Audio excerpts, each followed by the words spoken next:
good morning and welcome to today's Drought Hour. My name is Connie Strunk and I will be your host and moderator for today's session.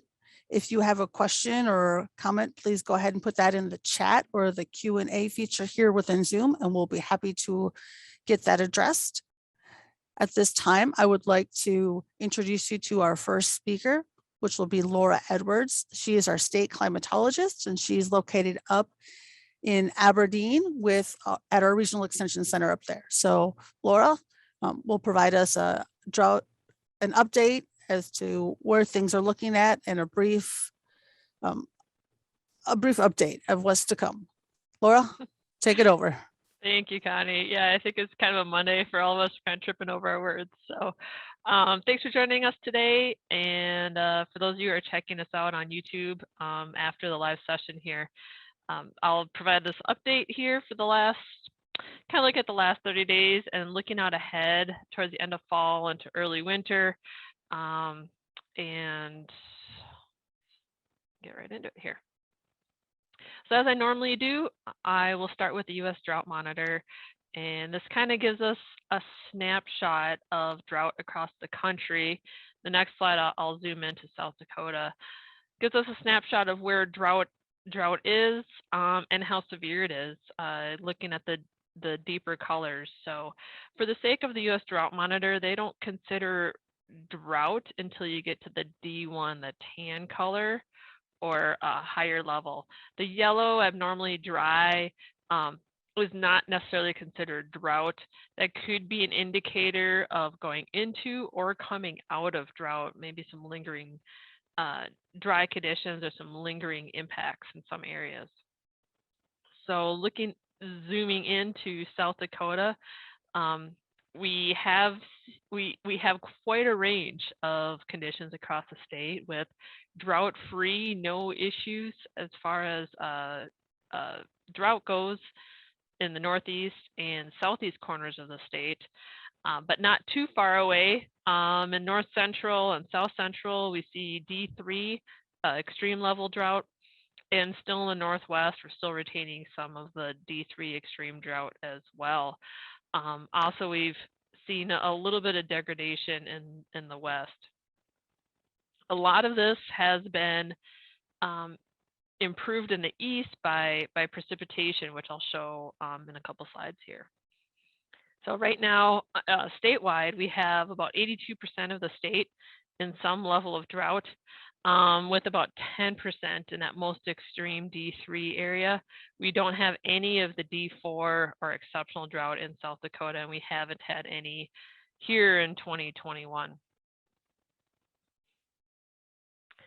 Looking at the last 4 weeks, so the Drought Monitor updates every Thursday morning, every week of the year round.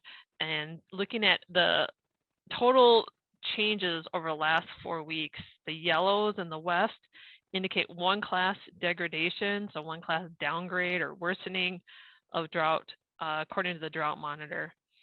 The green areas, we see a few shades of green. You can look at the legend on the right side. Anything from 1 to 3 category improvement or class improvement according to the Drought Monitor. So keeping in mind that the Drought Monitor has a semi-firm rule about 1 category change per week. Few exceptions to that would be maybe a tropical system, hurricane in the southeast that could have a 2-class improvement, something like that. But in general, we almost never see 2-class change in 1 week. So what that means in the east in particular is that there have been gradual improvements at least 2, maybe 3 weeks in the southeast in that case over the last 4 weeks. So kind of consistent changes, consistent improvements. Kind of the changes of impacts that we've seen are increases in soil moisture over this time, increases in stream flow in rivers and streams, rising levels in those waters as well. We've seen some improvements in crop condition, as far as the late season soybeans in particular. Some areas got fourth cutting alfalfa, things like that over the last month. And just generally less moisture stress in general. And we've also started looking at, winter wheat planting has been going on and how those conditions have been. Sunflowers, looking at all the different crops here over the last 4 weeks on the agriculture side. I know that water for livestock has still been struggling. We've seen some increases in water amounts in stock ponds, but maybe not enough as much as we'd like.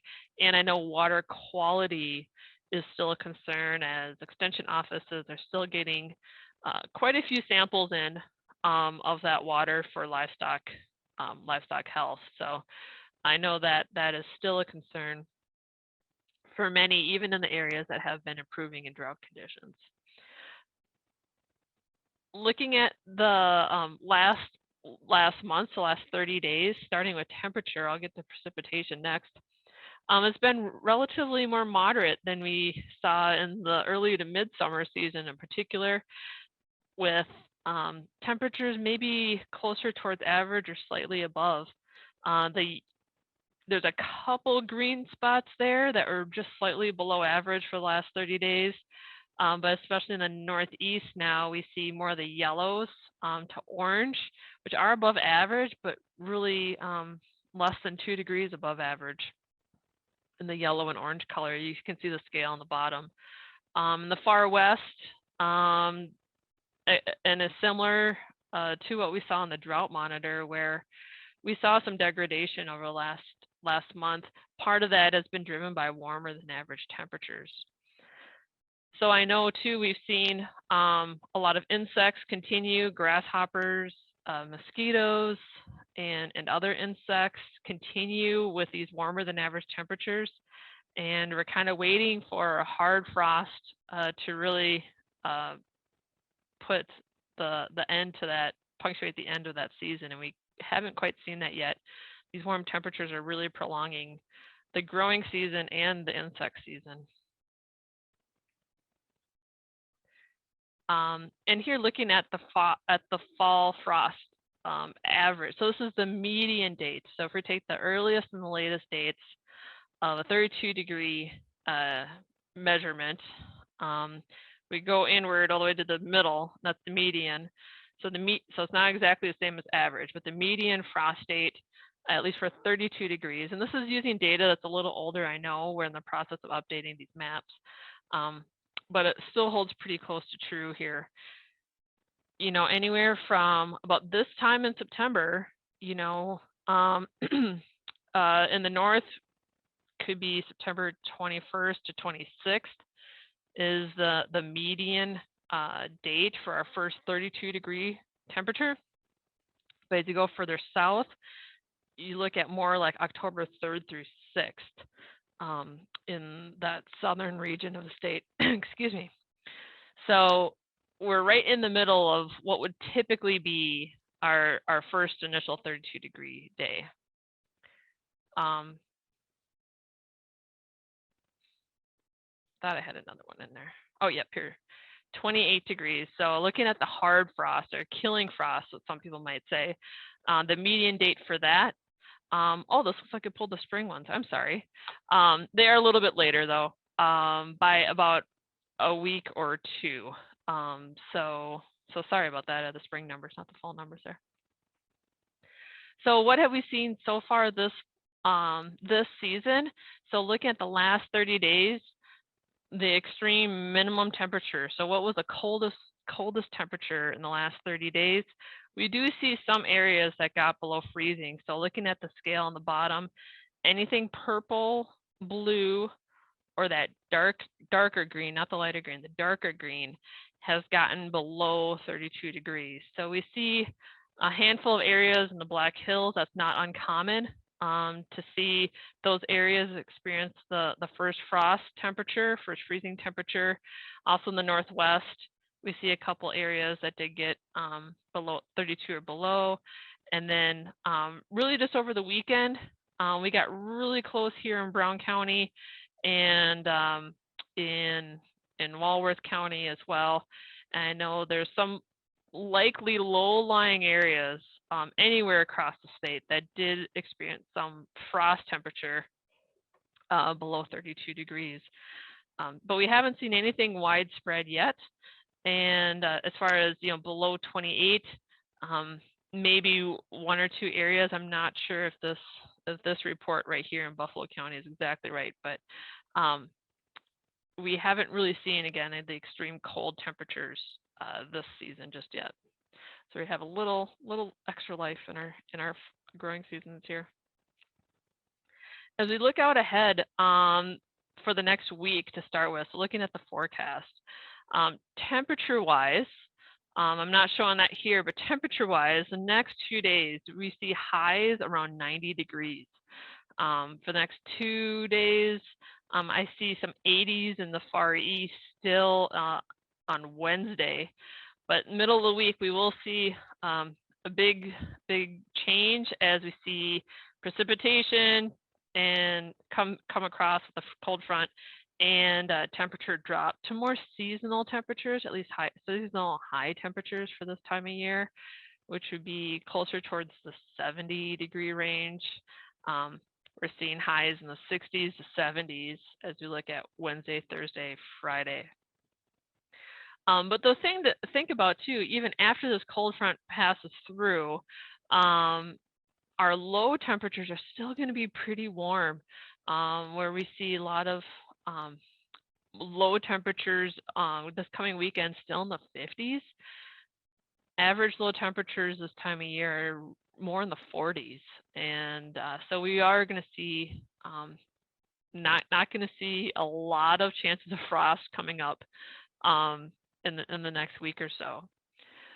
So as I indicated, this cold front's coming through midweek, and will bring more precipitation, more rain to the eastern side of the state than the west. Looking at the blue colors, this is from NOAA.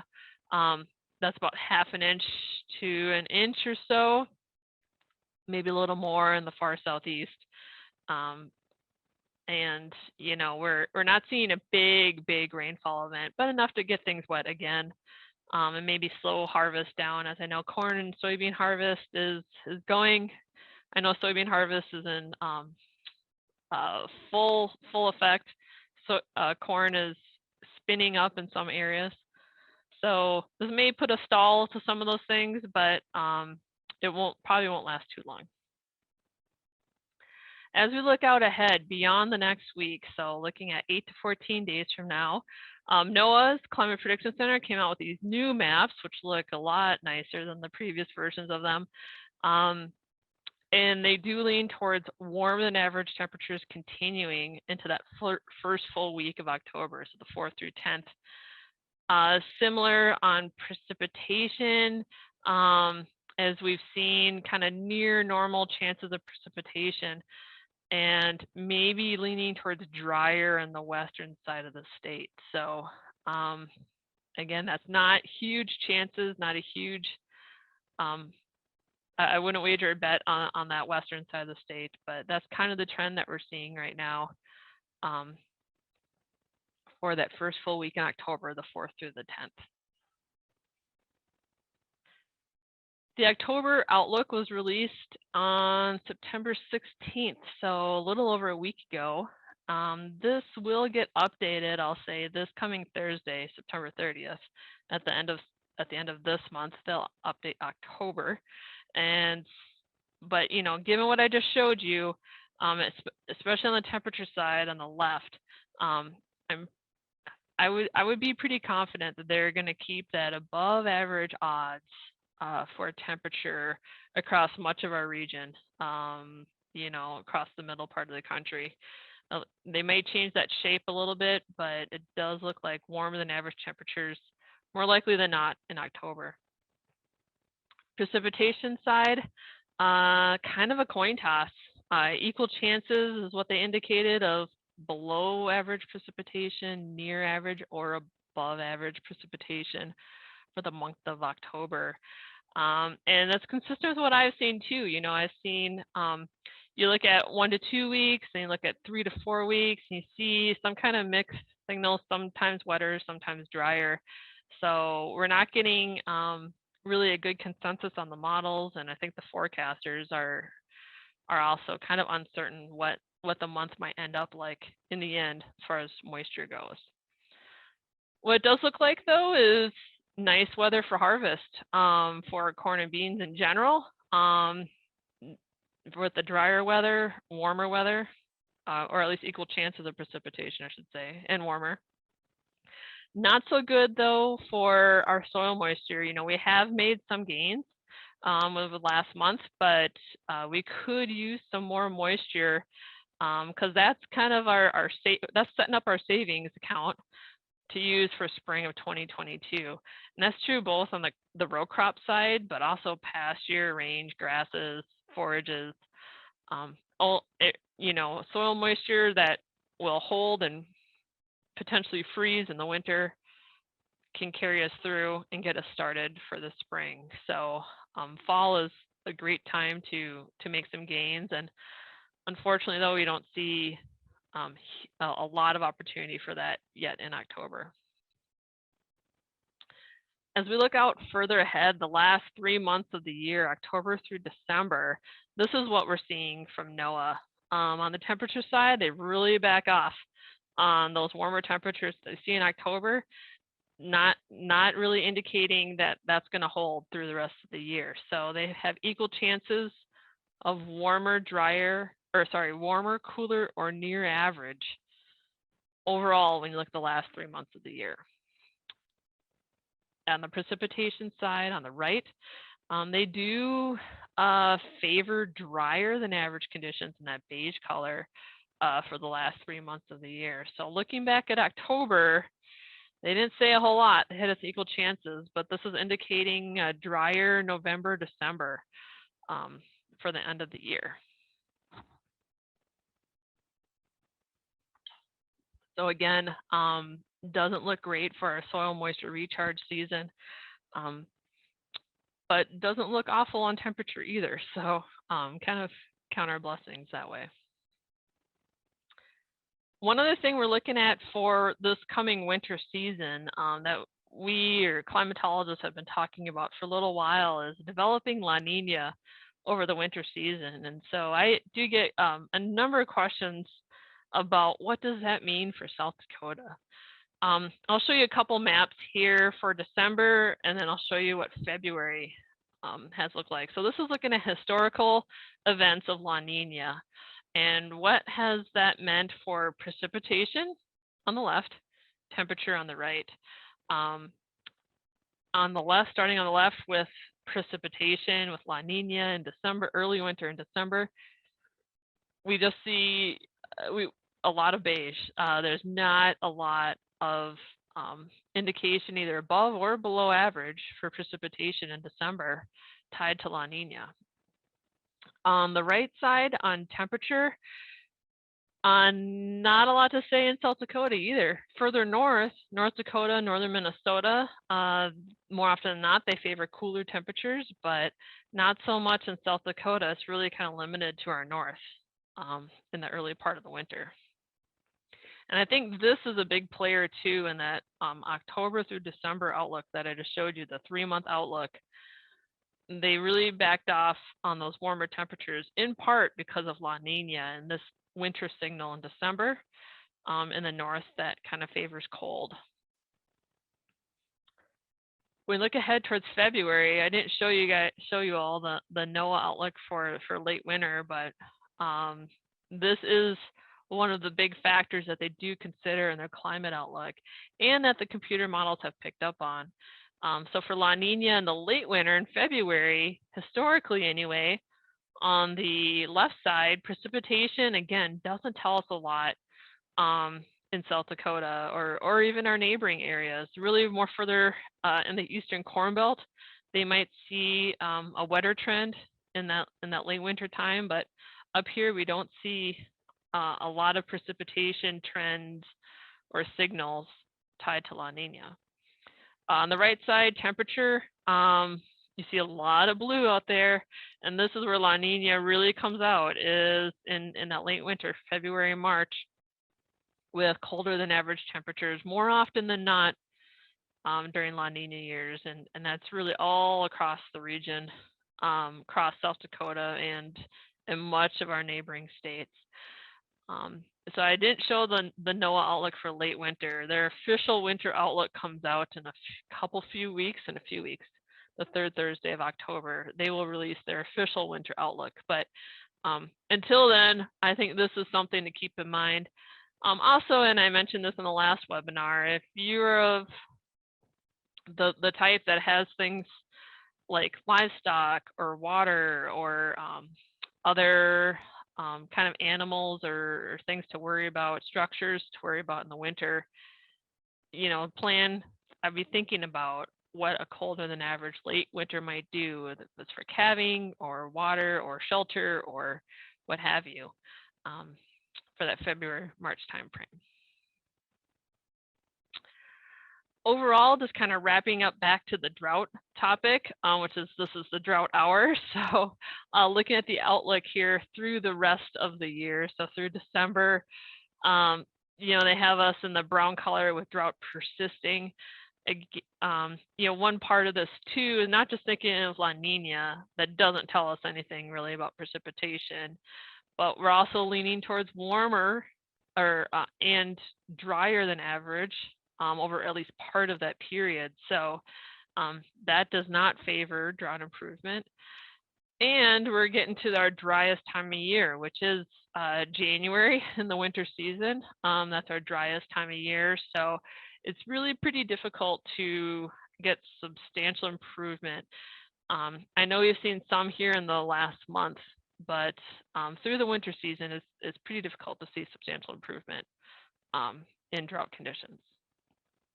And so these are kind of the highlights of what I said: warmer than average conditions, at least favored in the fall season, not so much in the winter. Not likely to be wetter than average necessarily, but maybe near average chances to slightly on the dry side, at least through this calendar year. And then La Nina is a factor for our winter season, more in the late winter, with limited improvement for drought expected. Not to say we can't see some small changes here and there, but I think if we continue on this warm and dry streak, that might limit some of the improvement to what we've seen so far this year. With that, I will leave up my contact information, and Connie, I believe you may have a QR code, and I'm happy to take questions if you guys have any at this point. Evan, could you launch the quick poll?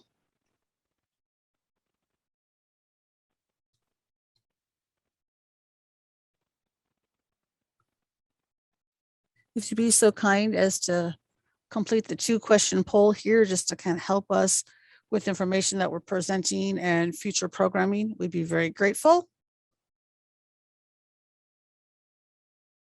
And since I can't see how many have completed the poll when it looks like you have the right number, if you could go ahead and close that.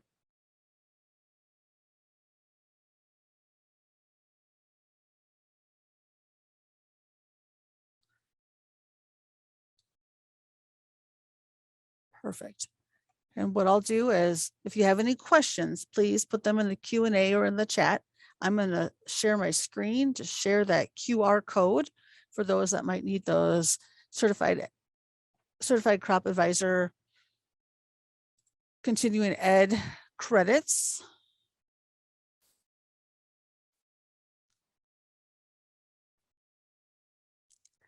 This will be the only time that this code is shared. So if you need those credits, we'll need you to grab your mobile device and scan that QR code now. And so I'll leave it open here for just a few moments.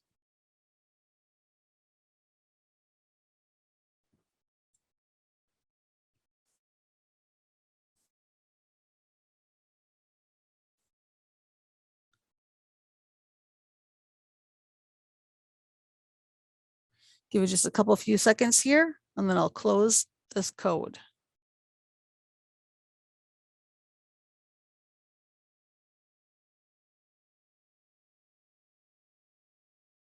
All right, well, I'm going to stop sharing that screen.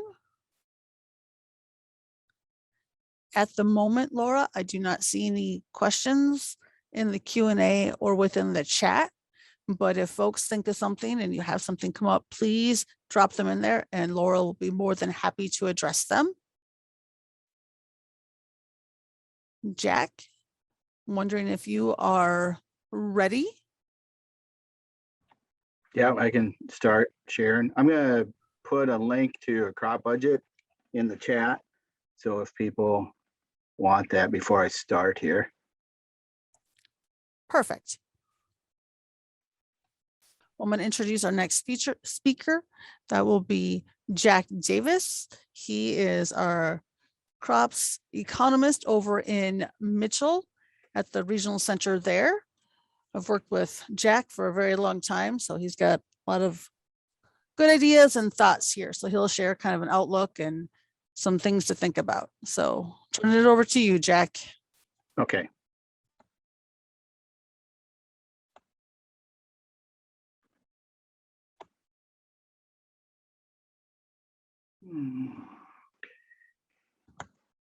There we go. Should be good, right? Look good. Yes. Okay. So there's contact information. Can see email, cell phone or office phone anyway is fine. We had our September WASDE and they came with a little more acreage through the survey, and then also upped the yield by a bushel or so on corn. I just wanted to share a little bit about that. We're getting a little ways out from that. I'm looking at my phone here. I wanted to get some bids. So I think the big thing is that even though we may see increased acreage, increased final production of the crops, corn and soybeans, where our stocks to use ratio is still really tight. So if there's any issues as we move through harvest and as we move into next year's crop, the prices will go up faster than what they had during this time frame. You know, we're more back into this type, even though we haven't maybe reached those prices. We did briefly maybe during the summertime, but we're in that low stocks to use ratio, both on corn and soybeans. So any issues with our US crop will increase prices faster than it has in the past few years. There is a report coming out the 30th, I think that's Thursday, and that'll be the final ending stocks for corn and soybeans. So I'll watch for that. Sometimes there can be surprise or adjustments in there that kind of take surprise on the market.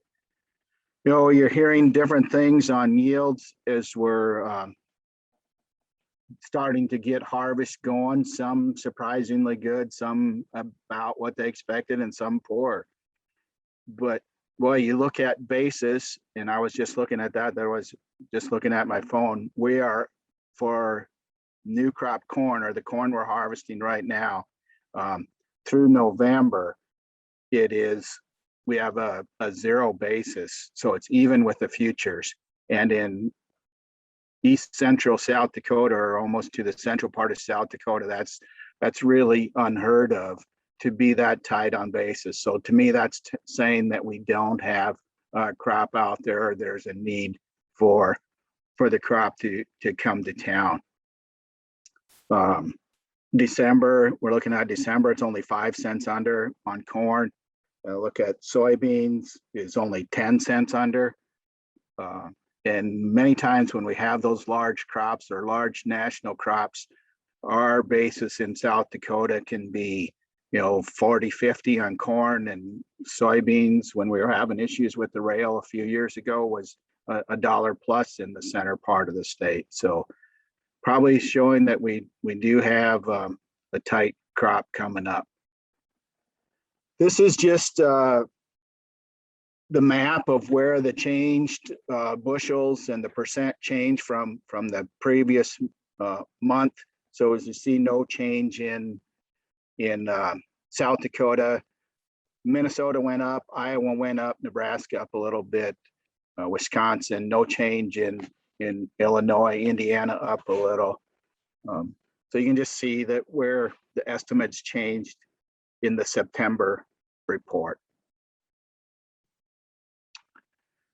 And then the same for our soybeans. So down a little bit in South Dakota, Minnesota up quite a bit, and Iowa up just a little. No change through kind of the heart of Illinois, Indiana, and Ohio. Just wanted to share where prices have been and what that kind of looks like. You know, early before the run up of the ethanol, we averaged right at 388 during the ethanol and kind of boom with poor crop conditions and high demand for corn. We averaged 544 for those years. Of course, we came off of that as we were able to produce more and more acreage went into crops, not only in the United States, but worldwide. And for quite a while, we've averaged right at 328. So, and this year through July is where I went here, and that's right around 650. So that is January through July, not using a crop marketing year, but using just a calendar year on these prices. Our longer term average is right at 405, 405. So just wanted to share that. This then was taken for South Dakota all hay, so includes prairie hay, grass hay, and alfalfa, and the corn price. And you know, this probably delayed a little bit, especially on our hay prices. I think if you, and I have a slide that'll show a recent auction price, we're somewhat above that, but just wanted to share that. No, it's probably more back in this level, actually, if you were going to try and buy hay today or this week.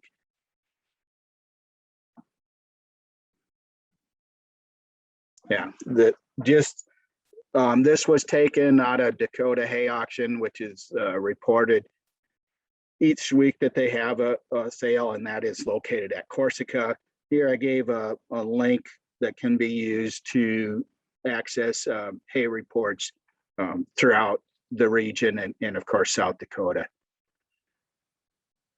But yeah, just it's gets to that point in drought conditions where it becomes high price to feed the livestock, and guys kind of have to make those tough choices.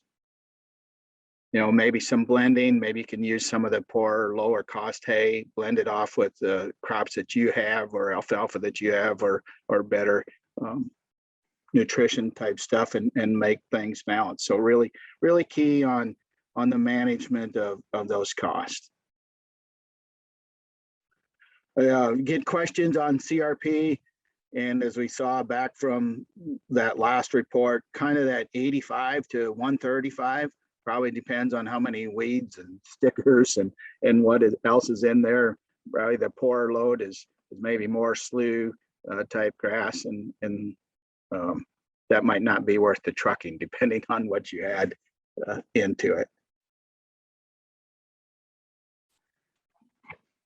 Taking a look forward on our crop budgets, then these are that link that I put out in there, and it's for the East Central high productivity. So these are really good yields. So like 225 on corn, and soybeans, I think I had in at 55 or somewhere right in there. So pretty good yields, and you can look at the details in the link for the inputs. And that's what really people are going to be up against as we go through into 22. Fertilizer is going to be high priced. It was just looking at the futures on fertilizer, and it doesn't go up a lot, but it's not showing much of a break till we get into probably planting season next year, which will, would probably be summertime before that would come about. And that even wasn't much of a break. Maybe $10 a ton on it is what I was seeing. I just want to go through a few things. I have some notes on our fertilizer, what has led to this, and not in any priority or anything, but just a list of them. Higher crop prices, less prevent plant acres. So just go back through what prevent plant was. 2018 on a nation, we had 1.9 million acres of prevent plant.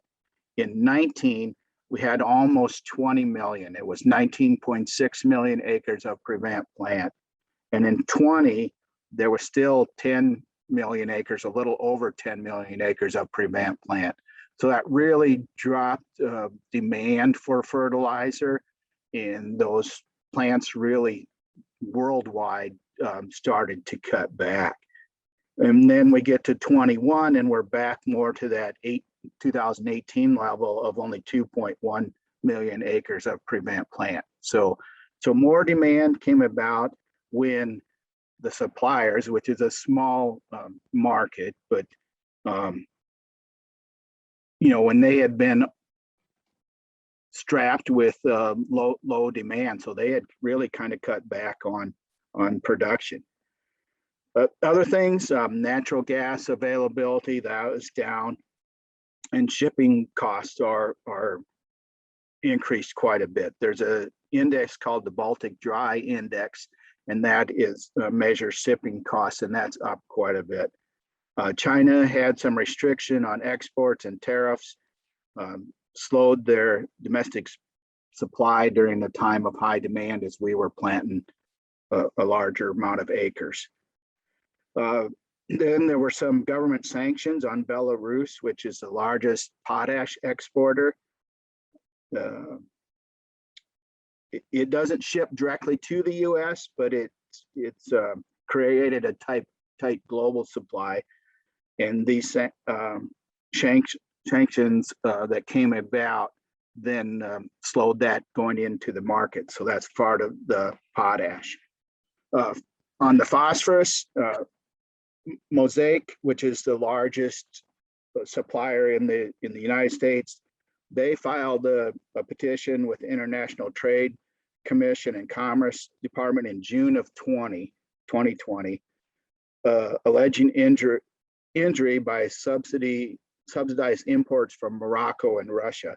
And so the ITC, or International Trade Commission, imposed countervailing duties on that of about 20% from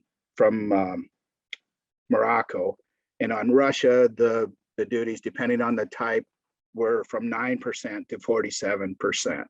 So those increased or slowed, I should say, the shipment of phosphorus, and increased its price too.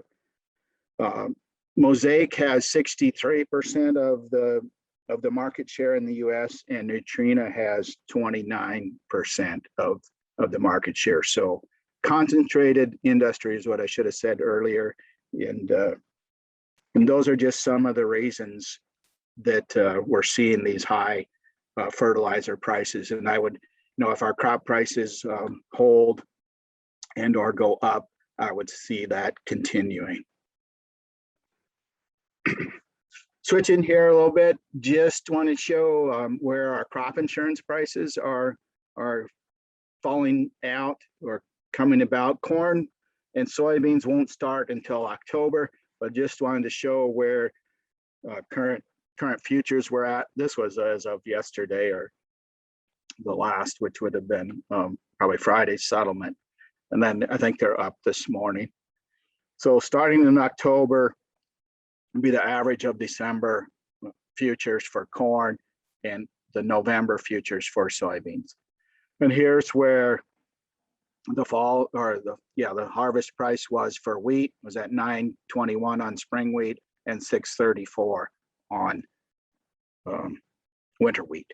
So that'll be the price that is used then for any loss in yield or settlement in crop insurance. Yeah, so it really comes down to determine where our inventories on a livestock basis are. You know, what do we have for feed? What's its quality? What is our livestock going to need?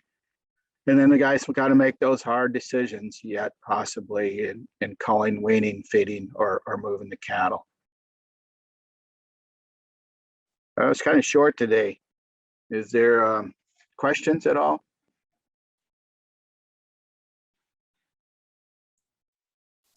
Any questions for Jack?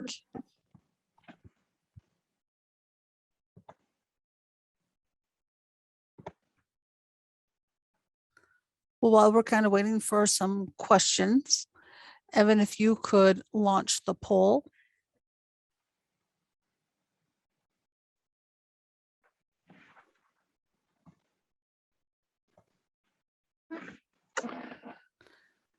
Same questions? I did look at some price charts on corn, and that our 200-day average is right around that $5. And we've kind of come back and tested that. So we may have put a harvest low in. We'll see. It's early for that, but it could be about, and it's really probably going to depend on where harvest ends up as we move forward. You can go ahead and close that poll, Evan.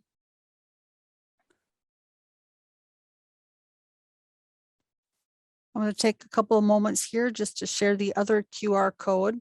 But if you have other questions or thoughts or comments, Jack or Laura would be more than willing to visit with you and get those questions answered.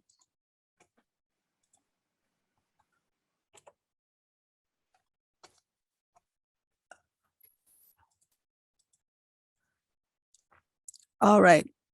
As you look at the screen, got a new QR code for those that need those certified crop advisor continuing ed credits. So please grab out your mobile device, open up that app and get that QR code scanned. Because once again, this will be the only time that this will be available.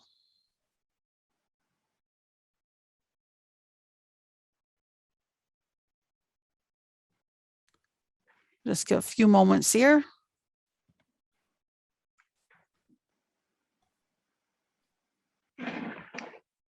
Let's see, we have a question on the sense of ranchers who have culled from their herds due to feed availability. I don't necessarily have that, but do you? I don't know if you guys have talked to someone that's kind of tracking that.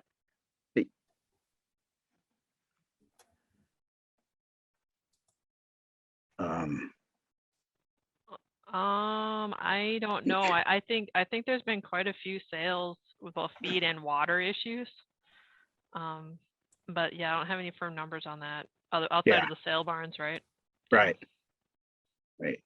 And just anecdotally, people culling harder, weaning early, preg checking earlier, and then probably seeing where their harvest comes out and what they might do with those.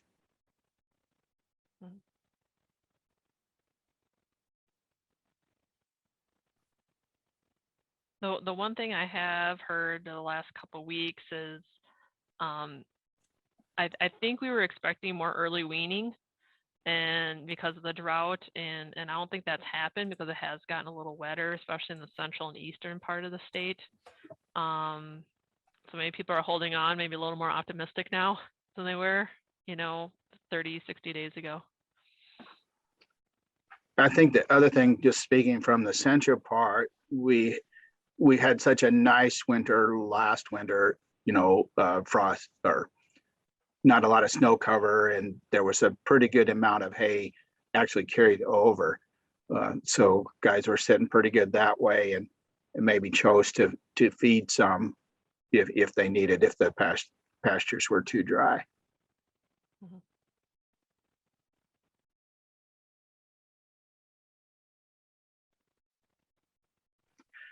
Yeah, the looking forward is, I think we're in a stage where our output prices are stronger than what they have been recently. So all inputs, I think, are really going to rise to that too. Just as we talked about on the fertilizer, you have some disruptions in machinery, manufacturing, and issues there. I did just read that some prices are up anywhere from 15 to 25% on machinery, both new and used.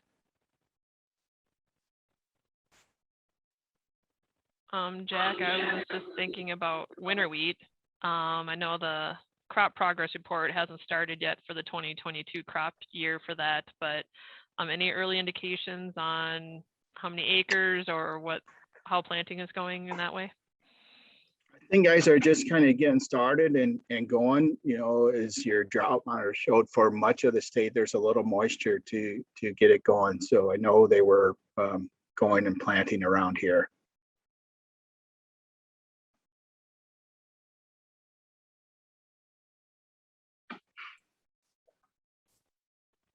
Yeah, just the one thing I think about the winter wheat is those who have planted, you do want a frost at some point to end it. You don't want it growing too long. So that's only one of the downsides of a warmer October, I guess.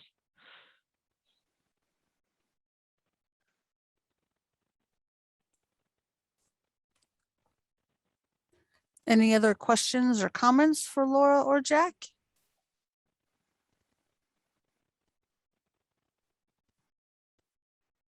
Well, we don't need to keep you here longer than you need to be. So I just want to thank you for attending today's session.